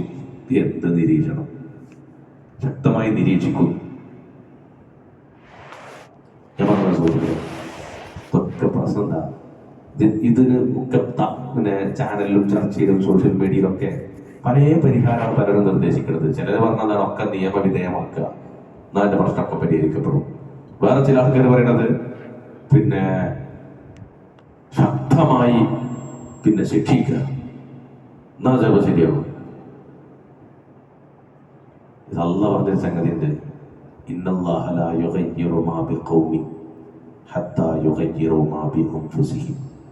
ഒരു ജനതയും നിയമം കൊണ്ടും വടി കൊണ്ടും അധികാരം കൊണ്ടും പോലീസ് കൊണ്ടും പട്ടാളം കൊണ്ടൊന്നും ഒരു ജനതയും മാറാൻ പോണില്ല. അവര് മാറണമെങ്കിൽ സ്വയം എനിക്ക് ബോധ്യപ്പെടണം, ഞാൻ മാറണം. അത് മാറ്റാൻ കഴിയുന്ന ഒരു വഴിയേ ഉള്ളൂ ഈ ലോകത്ത്. അത് അല്ലാഹുവിന്റെ കലാമുകളാണ്. അതിന്റെ സ്വാധീനം നമ്മൾ വിചാരിക്കുന്ന പോലെയാണ് സുഹൃത്തുക്കളെ. അപ്പോ ഇവിടെ കൂടിയ നമുക്കുള്ള ദൗത്യം എന്താ അറിയോ? നമുക്ക് വലിയ ദൗത്യമുണ്ട്. നമ്മളെ കുഞ്ഞുമക്കൾ വഴിതെറ്റി പോകാതിരിക്കണമെങ്കിൽ അവർക്ക് അല്ലാഹുവിന്റെ കലാമുകൾ കേട്ടുകൊണ്ടേയിരിക്കണം. അവരെ മനസ്സിനെ സ്വാധീനിക്കുന്ന തരത്തിൽ ആ ചിന്തകളിലേക്ക് അവരെ പറിച്ചു കൊണ്ടുവരണം. അതിന് സംവിധാനം ഒരുക്കണം, അവരെ എൻഗേജ് ചെയ്യിക്കണം. 5ാം ക്ലാസ്സിലെ മദ്രസ കഴിഞ്ഞാൽ പിന്നെ ഒരു ബന്ധമില്ലാത്ത വഴിയിലേക്ക് പോകാൻ പാടില്ല. ഒരു കാലം അവന്റെ ബ്രെയിൻ വളർന്നുകൊണ്ടേയിരിക്കുന്ന 18, 19, 20 വയസ്സ് വരെ മനുഷ്യന്റെ ബ്രെയിൻ വളർന്നുകൊണ്ടേയിരിക്കുമെന്നാണ് മെഡിക്കൽ സയൻസ്, മോഡേൺ സയൻസ് പറയുന്നത്. ആ കാലം അത്രയും അവന്റെ പിന്നാലെ അവന് നൽകി അവനെ കൂടെ നിർത്തണം. അതേ പരിഹാരമുള്ളൂ. മുഹമ്മദ് നബി സ്വല്ലല്ലാഹു അലൈഹി വസല്ലമ മുഹമ്മദിന്റെ തലയെടുക്കുന്നവർക്ക് 100 ഒട്ടകമാണ് മക്കയിലെ മുശ്രിക്കുകൾ ഖുറൈശി പ്രമാണിമാർ പ്രഖ്യാപിച്ചത്. വാളൂരി ഇറങ്ങി, ഉമറു ഇറങ്ങി റളിയല്ലാഹു അൻഹു. പോകുന്ന വഴിയിൽ ഒരാൾ ചോദിച്ചു, എങ്ങട്ടാ പോണത്? മുഹമ്മദിന്റെ തലയെടുക്കാൻ പോകുകയാണ്. അവിടെ എല്ലാവരും കഴിപ്പിക്കുന്നുണ്ട്. മുഹമ്മദിന്റെ തലയെടുക്കുന്നതിന് മുമ്പ് സ്വന്തം സഹോദരനൊന്ന് കൈകാര്യം ചെയ്തതാണ് ആദ്യം. സഹോദരി അടിയനൊക്കെ മുഹമ്മദിന്റെ കൂടെയാണ്. ദേഷ്യപ്പെട്ട മുഹമ്മദ് നബി ഉമർ റളിയല്ലാഹു അൻഹു സഹോദരി ഫാത്തിമാന്റെ അളിയൻ സഈദിന്റെ അടുത്തേക്ക് ചെല്ലുകയാണ്. അപ്പൊ അവർ ഓതുക, മാ അൻസൽനാ അലൈക്കൽ ഖുർആന ലിതശ്ഖാ ഇല്ലാ തദ്കിറതൻ ലിമൻ യഖ്ശാ തൻസീലൻ മിമ്മൻ ഖലഖൽ അർള വസ്സമാവാതിൽ ഉലാ അർറഹ്മാനു അലൽ അർശി ഇസ്തവാ. അല്ലാഹുവിന്റെ റസൂലിനെ കൊല്ലാൻ ഇറങ്ങി പുറപ്പെട്ട ഉക്കാല മാർക്കറ്റിലെ മക്കയിലെ പോക്കിരി എന്ന് ചരിത്രം വിശേഷിപ്പിച്ച ഖത്താബിന്റെ കഴുത ഇസ്ലാം സ്വീകരിച്ചാലും ഖത്താബിന്റെ മകൻ ഉമർ ഇസ്ലാം സ്വീകരിക്കില്ലെന്ന് ഖുറൈശി തമ്പുരാക്കന്മാർ വിചാരിച്ചിടത്ത് ഖുർആനിലെ 5 ആയത്തുകൾ, അല്ലാഹുവിന്റെ ഖുർആനിലെ 5 വചനങ്ങൾ ഉമർ എന്ന ലോകം കണ്ട ഏറ്റവും നീതിമാനായ ഭരണാധികാരിയുടെ നെഞ്ചകത്തേക്ക്, തലന്റെ ഉള്ളിലേക്ക് ഖുർആൻ പഞ്ചായത്ത് കയറിയപ്പോ കയ്യിലെ വാൾ താഴേക്ക് വീണു. അർഖം റളിയല്ലാഹു അൻഹുവിന്റെ വീട്ടിലാണ് നബി സല്ലല്ലാഹു അലൈഹി വസല്ലമയും സ്വഹാബികളും മീറ്റിംഗ് കൂടുക. രഹസ്യമായി വാതിലിന് മുട്ട് കേൾക്കുകയാണ്. ഒരാളിങ്ങനെ പാടി നോക്കി, ഉമറാണ്. വാതിൽ തുറക്കണ്ടേ? ഹംസാദാനൊക്കെ വാളൊക്കെ പിടിച്ചാണ് നിൽക്കണേ. നബി അവർ വാതിൽ തുറക്കാൻ പറഞ്ഞു. വാതിൽ തുറന്നു. കയറി വന്നതാരാ? ഉമർ റളിയല്ലാഹു അൻഹു ഇസ്ലാം സ്വീകരിക്കുകയാണ്. കാലങ്ങൾ കഴിഞ്ഞ് അള്ളാഹുവിന്റെ റസൂൽ സ്വല്ലല്ലാഹു അലൈഹി വസല്ലം തങ്ങൾ ഈ ലോകത്തു നിന്ന് വിട പറഞ്ഞ 63-ാമത്തെ വയസ്സിൽ ആ വിടവാങ്ങൽ, ആ മരണം ഉൾക്കൊള്ളാൻ കഴിയാതെ ഒരു കൊച്ചു കുട്ടിയെപ്പോലെ വിതുമ്പിക്കരഞ്ഞ എന്റെ പ്രവാചകൻ മരിച്ചിട്ടില്ല, മൂസാ അലൈഹിസ്സലാം തൗറാത്ത് വാങ്ങാൻ പോയതുപോലെ പോയതാണ് എന്ന് പറഞ്ഞ് പൊട്ടിക്കരയുന്നൊരവസ്ഥയിലേക്ക് അത്തരലോലഹൃദയനായി യൂഫ്രട്ടീസിന്റെ തീരത്ത് ഒരാട്ടിൻകുട്ടി വെള്ളം കിട്ടാതെ ദാഹിച്ചാല് നാളെ പരലോകത്ത് ഈ രാജ്യത്തിന്റെ അധിപൻ ഖലീഫ ഉമർ അള്ളാഹുവോട് സമാധാനം പറയേണ്ടി വരുമെന്ന് പേടിച്ച് സങ്കടപ്പെട്ട ഉമറിനെ പരിവർത്തിപ്പിച്ചത് ഈ ഖുർആനാണ്. അത് നമ്മളെ മക്കൾക്ക് കൊടുക്കുക, നമ്മൾ പഠിക്കുക, അള്ളാഹുവോട് പ്രാർത്ഥിക്കുക. അതിന് വലിയ സ്വാധീനമുണ്ട് പ്രിയപ്പെട്ടവരെ. അതൊരു അത്ഭുതത്തിന്റെ, വിപ്ലവത്തിന്റെ വലിയൊരു സംവിധാനമാണ് അള്ളാഹുവിന്റെ ഖുർആൻ. ഒരു MDMA ഈ ഖുർആൻ ആസ്വദിക്കാൻ തുടങ്ങിയ പിന്നെ MDMA വേണ്ടിയില്ല. അതാ ഖുർആൻ. മനസ്സിലായില്ലേ? പേർഷ്യൻ സാമ്രാജ്യത്തിന്റെ അടിത്തറയിളക്കിയ റോമൻ കിസറ ചക്രവർത്തിയുടെ സിംഹാസനങ്ങൾ തകർത്തു തരിപ്പണമാക്കിയ ലാ ഇലാഹ ഇല്ലല്ലാഹയുടെ സന്ദേശമാണ് ഈ ഖുർആൻ. ഈ ഖുർആന്റെ കൂടെ സഞ്ചരിച്ചാല് പിന്നൊരു ഫാഷിസവും ഒന്നൊരു പ്രശ്നമില്ല. അതൊരു ബോധ്യം, അതൊരു യാഥാർത്ഥ്യം. ഇത് അല്ലാഹുവിന്റെ കലാമാണ്, ഇത് ഖുർആനാണ്. ഇത് ആകാശ ലോകത്ത് നിന്ന് ജിബ്രീൽ അലൈഹിസ്സലാം മുഹമ്മദ് മുസ്തഫ സ്വല്ലല്ലാഹു അലൈഹി വസല്ലമക്ക് ഓതിക്കൊടുത്ത വചനങ്ങളാണ്. ഹുവല്ലദീ ബഅസ ഫിൽ ഉമ്മiyyin റസൂലൻ മിൻഹും യത്ലു അലൈഹിം ആയാതിഹി വയുസക്കീഹിം വയുഅല്ലിമുഹുൽ കിതാബ വൽ ഹിക്മ വഇൻ കാനൂ മിൻ ഖബ്ലു ലഫീ ളലാലിൻ മുബീൻ. അക്ഷരജ്ഞാനമില്ലാത്തൊരു മഹാപ്രവാചകൻ, അവരെ നന്നാക്കിയെടുത്തു, സംസ്കരിച്ചെടുത്തു. വെളുത്ത വസ്ത്രത്തിലെ മാലിന്യം അലക്കുകളിൽ അടിച്ച് വെളുപ്പിച്ച് അതിങ്ങനെ തിളങ്ങുന്ന വെണ്മയുള്ളത് പോലെയാക്കി ജാഹിലിയത്തിലെ കാട്ടറബികളായിരുന്ന ഒരു ജനതയെ നന്നാക്കിയെടുത്തു മുഹമ്മദ് നബി സല്ലല്ലാഹു അലൈഹി വസല്ലം. അലാവുദ്ദീൻ അത്ഭുതങ്ങളെ കൊണ്ടല്ല, വയുഅല്ലിമുകുൽ കിതാബ വൽ ഹിക്മ. ഈ ഖുർആനും ഖുർആനിന്റെ വിശദീകരണം അള്ളാഹുവിന്റെ പ്രവാചകന്റെ ചര്യയും അവരെ പഠിപ്പിച്ചു. അപ്പൊ അതാണ് പരിഹാരം. നമ്മുടെ മോനെ ഡോക്ടറും എഞ്ചിനീയറും ഒക്കെ ആക്കാൻ വേണ്ടി നമ്മളൊക്കെ ശ്രമിക്കും, അല്ലെങ്കിൽ വലിയ വലിയ ഉന്നതമായ ഭൗതിക രംഗത്ത്. അള്ളാഹു നമ്മുടെ മക്കളെയൊക്കെ ഭൗതികമായ വിജ്ഞാനത്തിലും പദവികളിലും ഏറ്റവും ഉന്നതിയിലെത്തിക്കുമാറാകട്ടെ. ഈ സമുദായം അങ്ങനെയായിരുന്നു. ഈ മുസ്ലിം ഉമ്മത്താണ് ലോകത്തെ എല്ലാ വിപ്ലവത്തിന്റെയും കണ്ടുപിടുത്തങ്ങളുടെയും മുന്നിൽ നടന്നവർ. പിന്നെ യൂറോപ്യന്മാര് അതിൻ്റെ പിതൃത്വം വല്ല ചരിത്രത്തിൽ വല്ല മാറ്റിമറിച്ച് അവകാശപ്പെട്ടതാണ്. പക്ഷേ പലപ്പോഴും പലരും മറക്കുന്നത് ഈ ദുനിയാവിലെ ഭൗതിക സ്ഥാനങ്ങളും അതിൻ്റെ ഓട്ടത്തിനിടയിൽ പരലോകത്തേക്കുള്ളത് മറക്കുക. അവിടെയാണ് പ്രശ്നം.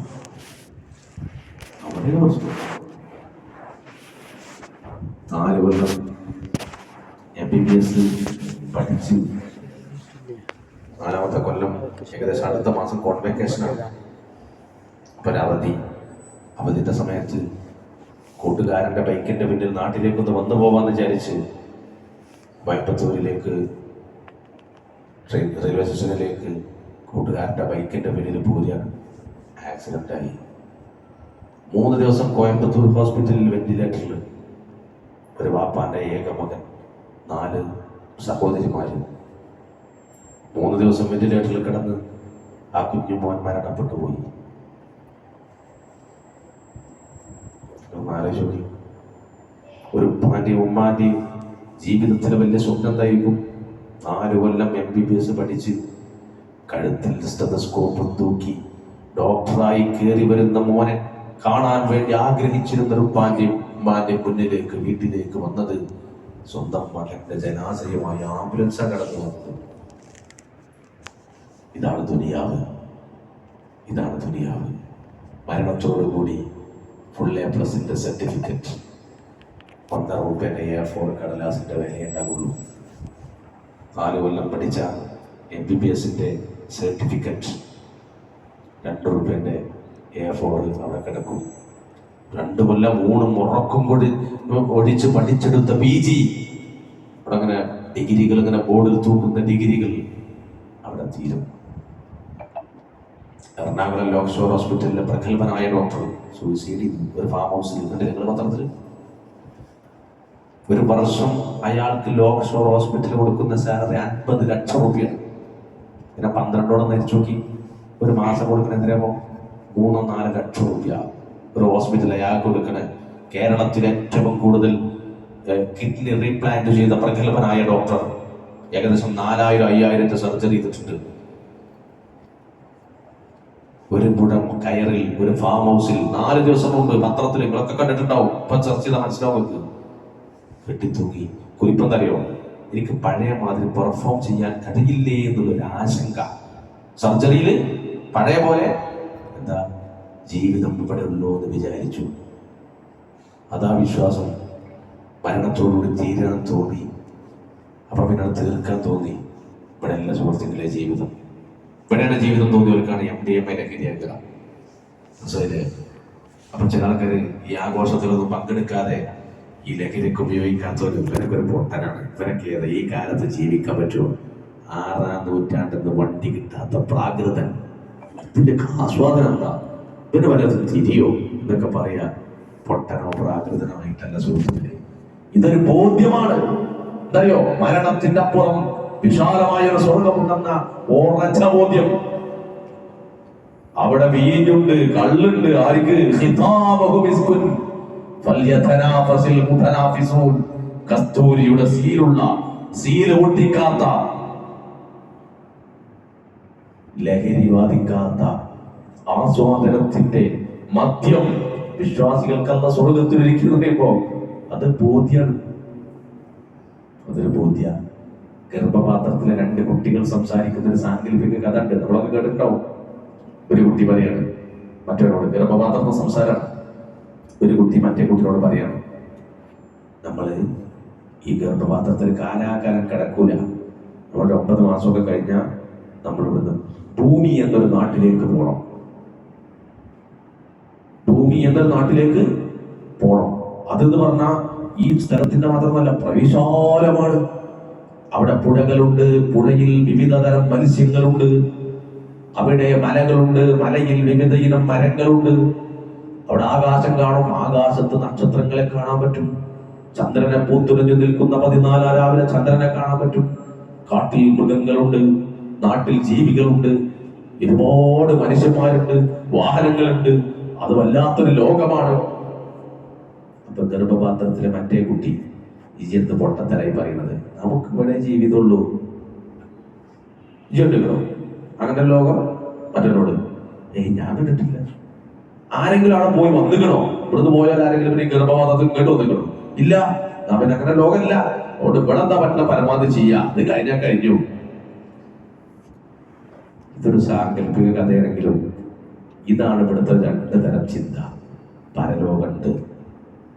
കിഴക്കൻ ചക്രവാളത്തിൽ ഉദിച്ച സൂര്യൻ വൈകുന്നേരം പടിഞ്ഞാറൻ ചക്രവാളത്തിൽ അസ്തമിക്കുന്നത് സത്യാണെങ്കിൽ, 1000കണക്കിന് പ്രകാശവർഷം ദൂരെയുള്ള സൂര്യന്റെ ജ്വലിക്കുന്ന സൂര്യന്റെ ചൂട് ഈ ഭൂമിയിൽ നിൽക്കുന്ന നമ്മുടെ ശരീരത്തിലെ തൊലിയിൽ ചൂടായി നമ്മൾ അനുഭവിക്കുന്നുവെങ്കിൽ, ആ സൂര്യനെ സൃഷ്ടിച്ച അല്ലേ പറഞ്ഞത് നരകണ്ട് സ്വർഗണ്ട്.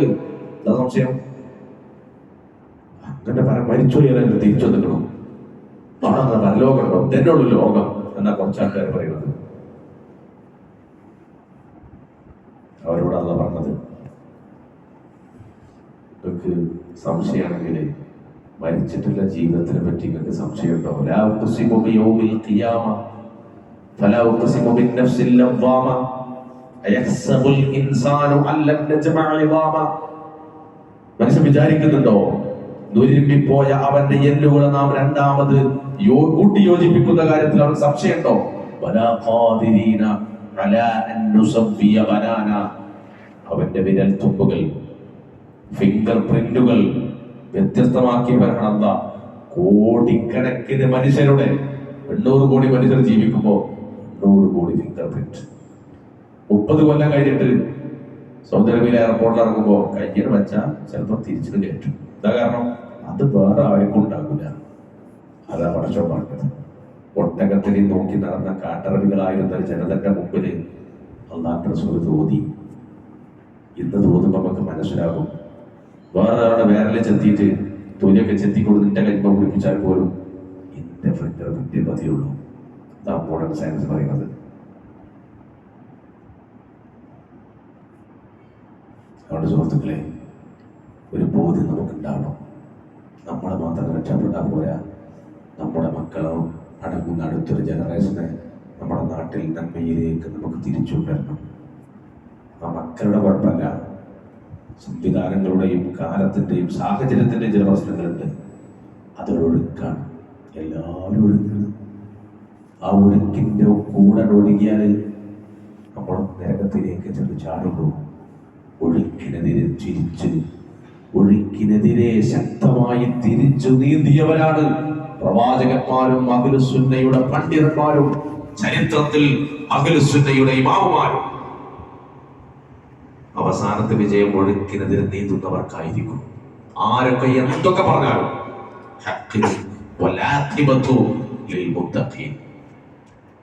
അതുകൊണ്ട് നമുക്ക് നല്ല ഡ്യൂട്ടി ഉണ്ട്.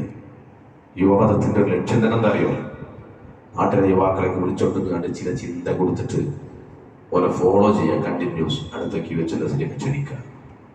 നിങ്ങളൊക്കെ ഖുർആൻ പഠിക്കാൻ വരണം. വെള്ളിയാഴ്ച മലയാളത്തിൽ പിന്നെ കേട്ട പഠിയുന്ന ബോധ്യപ്പെടുന്ന ഹുതുബകളിലേക്ക് അവരെ ക്ഷണിച്ചോണ്ടിരാം. അങ്ങനെ നിരന്തരം കൊണ്ടുവരുമ്പോൾ എന്നിട്ട് അള്ളാഹുവോട് പ്രാർത്ഥിക്കുക. അപ്പൊ മാറ്റങ്ങളുണ്ടാകും, പരിവർത്തനങ്ങളുണ്ടാകും. അതാണ് പരിഹാരം.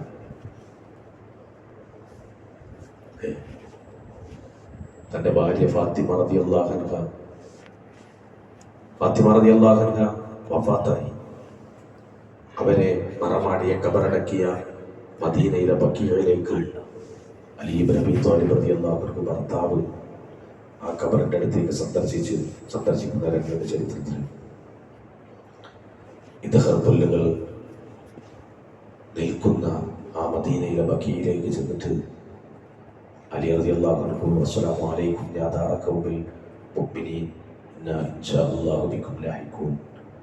അവർക്ക് സലാം പറഞ്ഞ് അവിടെ സിയാറത്ത് ചെയ്തു. പിന്നെ ആ കബറുകളുടെ ഇടയിൽ നിന്നുകൊണ്ട് അലി ഇബ്നു അബീ ത്വാലിബ് റളിയല്ലാഹു അൻഹു സംസാരിച്ച സംസാരമുണ്ട് ചരിത്രത്തിൽ.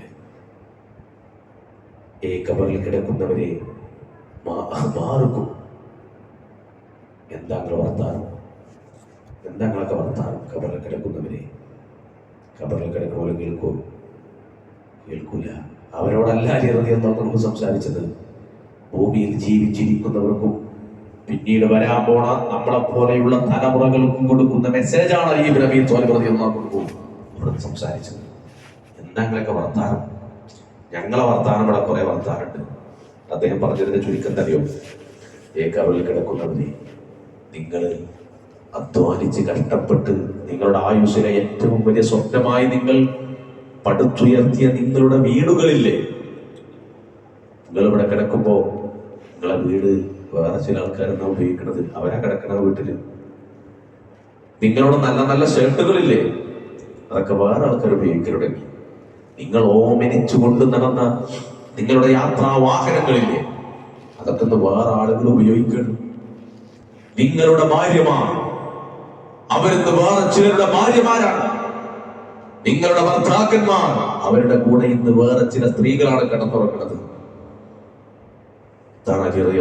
ഓർമ്മിപ്പിച്ചത്. അതാ സുഹൃത്തുക്കളെ നമ്മുടെ ജീവിതം. മനസ്സിലായില്ലേ? ഇത്ര ഉള്ള നമ്മുടെ ജീവിതം. ഇവിടെ നമ്മൾ മരിച്ചാല്, നമ്മൾ മരിച്ച കൊല്ലത്തെ പെരുന്നാൾ നമ്മളെ വീട്ടിൽ ആഘോഷം ഉണ്ടാവില്ല. മനസ്സിലായില്ലേ? ഒന്നും ഉണ്ടാവില്ല. ഒരു ഇങ്ങനെ വിഷമിച്ചിരിക്കും. 2-3 കൊല്ലം കഴിയുമ്പോൾ നമ്മളെ വീട്ടിലും പെരുന്നാളിന് ബിരിയാണിയും മന്തിയൊക്കെ വെക്കും. നമ്മളെ വീട്ടുകാരും പുതിയ വസ്ത്രം വാങ്ങും, അവരും മൈരാജിടും, അവരും ചിരിക്കും. അത് പടച്ചോന്റെ ഹിക്മത്ത് കൂടിയാണ്. നമ്മൾ കബറിൽ കിടക്കും. ഇതാണ് കാലം. മനസ്സിലായില്ലേ? ഇത്രേ ഉള്ളൂ. നമ്മളിങ്ങനെ അലക്കി തേച്ച് ഷെൽഫിൽ ഇങ്ങനെ മടക്കി വെക്കുന്ന നമ്മുടെ ബ്രാൻഡഡ് ഷർട്ടുകൾ, അതിന്റെ കുഞ്ഞാപ്പ് ഉപയോഗിച്ച് നല്ല കുപ്പായാണ്. കബർക്ക് ഒരപ്പോണ്ട് ഇറക്കി കൊടുക്കുക. ഇറക്കൂല സുഹൃത്തുക്കളെ.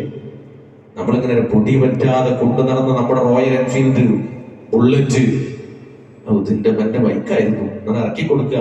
കബർക്ക് ഇറക്കും. ഇറക്കൂല സുഹൃത്തുക്കളെ. അടുത്ത ആളുകൾ ഉപയോഗിക്കും. ഇതാണ് ദുനിയാവ്. അലി ബനാത്ത് എന്നൊരാളെ കേട്ടിട്ടില്ല?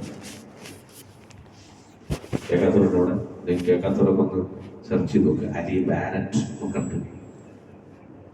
ഓസ്ട്രേലിയക്കാരനായ അലി ബാനറ്റ് ഭയങ്കര ബിസിനസ്മാൻ, കോടീശ്വരൻ. 27-ാമത്തെ വയസ്സിൽ ചെറിയൊരു അസ്വസ്ഥത ശരീരത്തിൽ, ഒരു മെഡിക്കൽ ചെക്കപ്പ്. ഡോക്ടറിന്റെ ബയോപ്സി, ബ്ലഡ് ഒന്ന് പരിശോധിക്കണം. റിപ്പോർട്ട് കൊടുത്തു, ബ്ലഡ് ക്യാൻസർ. 2 വീക്ക്നെസ് മൂപ്പർക്ക് ഉണ്ടായിരുന്നത്. ലോകത്തെ ഏറ്റവും നല്ല പെർഫ്യൂം പുതിയതിറങ്ങിയ മൂപ്പർക്ക് കിട്ടണം. ലോകത്തെ ഏറ്റവും നല്ല വാഹനം, ഫെറാരി വാഹനങ്ങൾ, അത് മൂപ്പർക്ക് കിട്ടണം. ഡോക്ടർ വിധി എഴുതി 4 കൊല്ലം ആയുസ് പരമാവധി. ജീവിതത്തിന്റെ ഷെഡ്യൂളുകൾ മാറി, തിരക്ക് മാറി. ബിസിനസ് മീറ്റുകളിൽ നിന്ന് ബിസിനസ് മീറ്റുകളിലേക്കുള്ള യാത്രക്ക് പകരം ഹോസ്പിറ്റലിൽ നിന്ന് മൾട്ടി സ്പെഷ്യാലിറ്റി ഹോസ്പിറ്റലുകളിലേക്ക് കീമോതെറാപ്പിക്കുള്ള യാത്രയായി. റീഷെഡ്യൂളായി. അദ്ദേഹം ഇങ്ങനെ ചിന്തിച്ചു, ജീവിതം ഇത്രയുള്ളൂ. കോടിക്കണക്കിന് ബാങ്ക് ബാലൻസ് ഉണ്ടെന്നോ, ബിസിനസ് മീറ്റുകളിൽ പങ്കെടുത്ത പ്രഗത്ഭന വ്യക്തിയാണെന്നോ ക്യാൻസറിനൊന്നും ബാധകമല്ല. അദ്ദേഹത്തെ ചെയ്തറിയോ? നേരെ ഓസ്ട്രേലിയയിൽ നിന്ന് ആഫ്രിക്കയിലേക്ക് ഫ്ലൈറ്റ് ചെയ്തു. ആഫ്രിക്കയിലെ പാവപ്പെട്ട ദരിദ്രരായ ജനത ജീവിക്കുന്ന നാട്ടിൽ ചെന്നിട്ട് അവിടെ സ്കൂളുകൾ ഉണ്ടാക്കി, അവിടെ ഹോസ്പിറ്റലുകൾ ഉണ്ടാക്കി, പരമാവധി നന്മകൾ ചെയ്തു. ഡോക്ടർമാർ 4 കൊല്ലം വിധി എഴുതി. അള്ളാഹു റൂഹിൽ എഴുതിയ കാലം പിന്നീട് 3 കൊല്ലം കൂടി ഉണ്ടായിരുന്നു. 7 കൊല്ലം അദ്ദേഹം ജീവിച്ചു. ചെറിയ പ്രായത്തിൽ ഈ ലോകത്തുനിന്ന് അദ്ദേഹം വിട പറഞ്ഞു. പക്ഷേ മരിച്ചുകൊണ്ടിടക്ക് ഒരുപാട് കാര്യങ്ങൾ ചെയ്യാൻ പറ്റി. അവിടെ സുഹൃത്തുക്കളെ, നമ്മളും നിനക്കെയാണ്. ഒരു മെഡിക്കൽ റിപ്പോർട്ടിന്റെ അപ്പുറത്ത് നമ്മളെ തിരക്കൊക്കെ മാറും. അള്ളാഹു നമ്മളെ കാത്തിരക്ഷിക്കുമാറാകട്ടെ. ഒരു സുഹൃത്തുക്കളെ വിളിക്കുകയാണ്. പിന്നെ ഈ കോഴിക്കോട് മിംസിൽ നമ്മളൊരു ബന്ധുണ്ട്, ചെറുപ്പക്കാരൻ, 26 വയസ്സാണ്. എന്താണ് അവസ്ഥ എന്ന് അന്വേഷിക്കണം. അവരുടെ ബന്ധുക്കളൊക്കെ എൻ്റെ മുന്നിൽ അസ്വസ്ഥനായി നടക്കുകയാണ്. ഒരു വിവരം കിട്ടുന്നില്ല. നമ്മുടെ റഫീഖ് ഡോക്ടർ കോഴിക്കോട് മിംസിലാണ്. റഫീഖിനെ വിളിച്ചു, പേഷ്യൻ്റ് നമ്പറും കാര്യങ്ങളൊക്കെ പറഞ്ഞു. ഇവരോട് പറഞ്ഞു, മെഡിക്കലി അദ്ദേഹം ഡെഡാണ്, വെന്റിലേറ്ററിലാണ്. നാളെ വെന്റിലേറ്റർ ഒഴിവാക്കും. ഇപ്പം ലിവർ സംബന്ധമായ മഞ്ഞപ്പിത്തം ബാധിച്ച് പെരിന്തൽമണ്ണ കൊണ്ടുപോയി, അവിടുന്ന് കോഴിക്കോട് മിംസിൽ കൊണ്ടുപോയി. കോഴിക്കോട് മിംസിൽ ബന്ധുക്കൾക്ക് ഒരു പിടുത്തം കിട്ടുന്നില്ല. ലിവർ റീപ്ലാന്റ് ചെയ്യാൻ പോലും പറ്റാത്ത കണ്ടീഷൻ, ഡാമേജ്ഡാണ്. ഒരു പോയിന്റ് പോലും ബാക്കിയില്ല, ഒരു രക്ഷയില്ല. അപ്പം ഞാൻ വിളിച്ച അവള് പറഞ്ഞു, ഇവരെ നമ്മുടെ ഒരു ബന്ധു കൂടിയാണ്. അവിടെ അങ്ങനെ ഡയറക്റ്റായിട്ട് പറയേണ്ട സംഗതി ഇങ്ങനെയൊക്കെയാണ്. അപ്പോൾ വെന്റിലേറ്ററിലാണെങ്കിൽ കാണാൻ പറ്റുന്നവരുടെ കാണാനും ഒന്ന് ചെല്ലാനൊക്കെ നല്ലതാണ്. കാര്യങ്ങൾ പറഞ്ഞു കൊടുത്തു. രാത്രി ഏകദേശം 8 മണിക്ക് ഞാൻ വിളിച്ച് സംസാരിച്ചു. റഫീഖ് ഡോക്ടറിനോട് അങ്ങനെ പറഞ്ഞു. 10 മണിയാകുമ്പോൾ തിരിച്ചു വിളിച്ചു. മരിച്ചു പറഞ്ഞിട്ട് ഗൾഫിൽ നിന്ന് വന്ന് 2 ആഴ്ച സുന്ദരനായ ആരോഗ്യമുള്ള കല്യാണാന്വേഷണം നടക്കുന്നതിനിടയിൽ ഒരു പനി വിടുന്നില്ല. തൊട്ടടുത്ത ക്ലിനിക്കിൽ പോയി മെഡിസിൻ കുടിച്ചിട്ടൊന്നും ഒരു മാറ്റമല്ല. അതങ്ങനെ പോയി. 26-ാമത്തെ വയസ്സിൽ ഒരുപാട് മോഹങ്ങളും സ്വപ്നങ്ങളുമായി അവനും പോയി. ഇങ്ങനെയാണ് മരണം. ക്ഷണിക്കപ്പെടാത്തൊരു അതിഥിയെ പോലെ നമ്മളെയും തേടി വരും പ്രിയപ്പെട്ടവരെ. പിന്നെ നമ്മളെ കബറിലെ ഒറ്റയ്ക്ക് കിടക്കണം. അവിടെ നമ്മളെ കൂട്ടിനുള്ളത് നമ്മൾ ഓതിയ ഖുർആനാണ്, നമ്മൾ ചെയ്ത സുജൂദുകളാണ്, നമ്മൾ ചൊല്ലിയ ദിക്റുകളാണ്, നമ്മളെ കൊടുത്ത 10 രൂപയും സ്വതക്കകളുമാണ്. നമ്മൾ ഒരാളെ നന്മയിലേക്ക് ക്ഷണിച്ചതാണ്, ഒരു യുവപഥത്തിലേക്ക് ഒരാൾ വിളിച്ചതാണ്, ഒരു ഖുർആൻ ക്ലാസ്സിലേക്ക് ഒരാൾ ക്ഷണിച്ചതാണ്. ഈ ഫോണിൽ വാട്സപ്പിൽ ഇങ്ങനെ വെറുതെ റീൽസും ഷോർട്സും കണ്ട് കാലം കഴിക്കുന്നതിന് പകരം ഇതിനെ ബുദ്ധിപരമായി ഉപയോഗിക്കുന്നവരുണ്ട്. ബ്രോഡ്കാസ്റ്റുകൾ ഉണ്ടാക്കി ആ ബ്രോഡ്കാസ്റ്റിൽ ദിവസവും നേർവഴികൾ 40,000 ആളുകൾക്ക് ഒരു ദിവസം ബ്രോഡ്കാസ്റ്റ് അയക്കുന്ന ആളുകളുണ്ട്. 40 നമുക്ക് വിജയിക്കാൻ പറ്റും. 1200 ആള്, 1000 ചില്ലാനം ആളുടെ ബ്രോഡ്കാസ്റ്റ് ഒരു ഗ്രൂപ്പിൽ ഇപ്പോൾ ഉൾപ്പെടുത്താൻ പറ്റും. ഒരു ഗ്രൂപ്പിൽ, ഒരു വാട്സപ്പിൽ അങ്ങനെ 40 ഗ്രൂപ്പ് ഉണ്ടായ 40,000 ആയില്ലേ. അങ്ങനെ ദേവത്തെടുക്കുന്ന ആളുകളുണ്ട്. അവിടെ സുഹൃത്തുക്കളെ, ജീവിതം എന്ന് പറഞ്ഞാൽ കുറച്ച് കാലം നമുക്കിവിടെ ഉള്ളത്. സംസാരം അവസാനിപ്പിക്കാൻ കുറച്ച് കാലമാണ്. ആ കുറച്ച് കാലം അള്ളാഹു നമുക്ക് കനിഞ്ഞരുളി നൽകിയ ആരോഗ്യവും യുവത്വവും സമയവും സമ്പത്തും ഒക്കെ ഖബറിലേക്ക് കൊണ്ടുപോകാനുള്ള വിഭവങ്ങളാകണം. നമുക്ക് മാത്രം പോയാൽ പോരാ, ഈ നാട്ടിലെ തിന്മകളിൽ നിന്ന് ആളുകളെ തിരിച്ചു നടത്തണം. ലഹരിക്കെതിരെ പറഞ്ഞുകൊണ്ട് ലഹരി നിർത്തൂല. അവർക്ക് അല്ലാഹുവിനെ ബോധ്യപ്പെടണം, പരലോകം ബോധ്യപ്പെടണം. അപ്പോൾ ലഹരി മാറണം. ആയിഷ റളിയല്ലാഹു അൻഹ പറഞ്ഞില്ലേ, മുഹമ്മദ് നബി സ്വല്ലല്ലാഹു അലൈഹി വസല്ലം ആദ്യം വന്നുകൊണ്ട് കണ്ടുപിടിക്കരുത്, വ്യഭിചരിക്കരുത് എന്നാണ് പറഞ്ഞിരുന്നുവെങ്കിൽ ബാക്കി ഒരു മനുഷ്യനും അത് കേൾക്കുമായിരുന്നില്ല. അള്ളാഹു റസൂൽ വന്നിട്ട് പറഞ്ഞത് നിങ്ങൾ കള്ളുടിച്ചരുത്, വ്യഭിചരിക്കരുത് എന്നല്ല. ഈ കുന്നിന്റെ അപ്പുറത്തൊരു സൈന്യങ്ങൾ ആക്രമിക്കാൻ വന്ന് നിൽക്കുന്നുണ്ടെന്ന് നിങ്ങൾ വിശ്വസിക്കോ? വിശ്വസിക്കും മുഹമ്മദേ, നീ അല്ലമീനല്ലേ? എങ്കിൽ മരണത്തിന്റെ അപ്പുറം ഒരു ജീവിതമുണ്ട്. മരണത്തിന്റെ അപ്പുറം ഒരു ജീവിതമുണ്ട്. അവിടെ സ്വർഗമുണ്ട്, നരകമുണ്ട്. അവിടെ അല്ലാഹുവിന്റെ വിചാരണയുണ്ട്, അവിടെ ഹിസാബുണ്ട്. അവിടെ വലതുകൈയിൽ ജീവിത കർമ്മങ്ങളുടെ മുഴുവൻ രേഖയും നൽകപ്പെടുന്ന വേദിയുണ്ട്. ഇടതു കൈയിൽ ലഭിക്കുന്നവരുണ്ട്. അന്ന് വലതു കൈയിൽ കർമ്മങ്ങളുടെ രേഖ കിട്ടുന്നവൻ അവൻ പറയും, എന്റെ ഗ്രന്ഥമിതാ, ഒന്ന് വായിച്ചു നോക്കൂ. അഭിമാനത്തോടെ സന്തോഷത്തോടെ കൂട്ടുകാരോടും നാട്ടുകാരോടും പറയും, എന്റെ ഗ്രന്ഥം ഒന്ന് വായിച്ചു നോക്ക്. എന്നിട്ട് അവൻ പറയുന്ന വാക്കതറിയോ?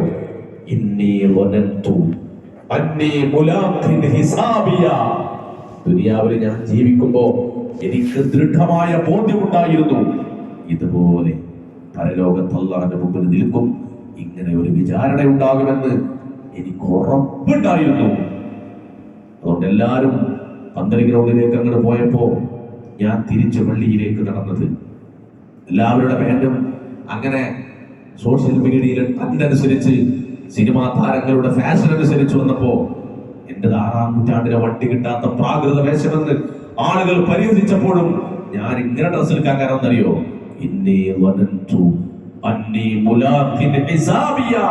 എനിക്ക് ഉറപ്പുണ്ടായിരുന്നു എന്റെ റബ്ബിന്റെ മുമ്പിൽ ഞാൻ ഇങ്ങനെ വന്നു നിൽക്കുമെന്ന്. അവിടെ സുഹൃത്തുക്കളെ, അങ്ങനെ നമ്മൾ ചെന്ന് നിൽക്കേണ്ടി വരും. അവിടെ നരകത്തിന്റെ മുമ്പിൽ നമ്മൾ ചെല്ലേണ്ടി വരുമ്പോൾ മിൻകും ഇല്ലാ വാരിദുഹ കാന അലാ റബ്ബിക ഹത്മൻ മഖ്ദിയ.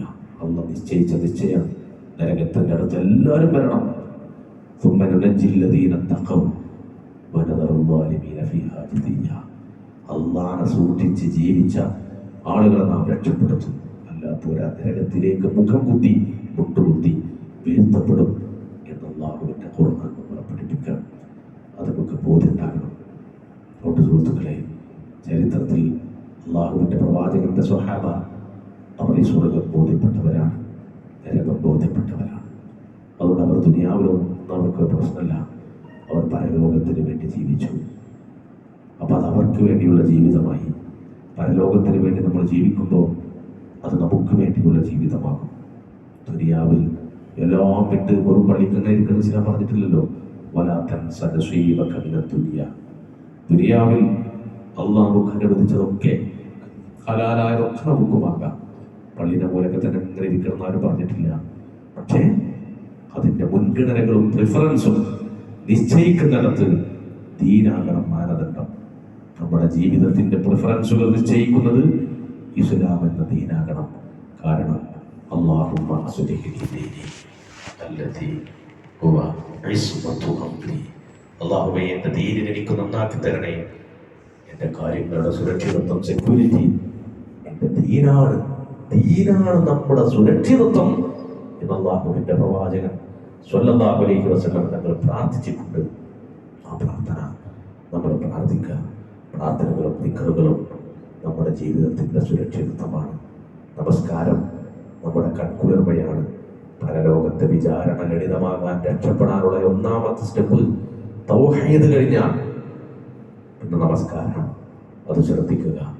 റഹ്മാനായ അല്ലാഹു നമ്മുടെ വീഴ്ചകളൊക്കെ പുറത്തു മാപ്പാക്കി തരുമാറാകട്ടെ. പ്രിയപ്പെട്ടവരെ, ഇത്തരം നന്മകൾക്ക് വേണ്ടി സഹായിക്കുന്ന ആളുകളുണ്ടാകും, ഇതിനും സഹായിച്ചവരുണ്ടാകും.